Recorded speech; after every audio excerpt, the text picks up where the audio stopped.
That is already kidnapping. Marisol Akap.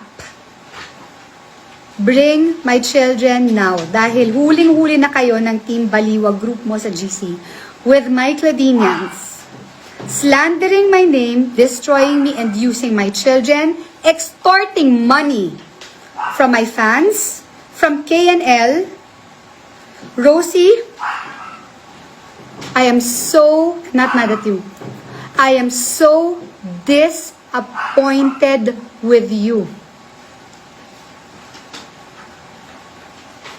Kung nasaan man lugar kayo, lahat dyan may NBI. At ipatatawag po kayong lahat. You are slandering my name. This is privacy ko. Inilabas ninyo.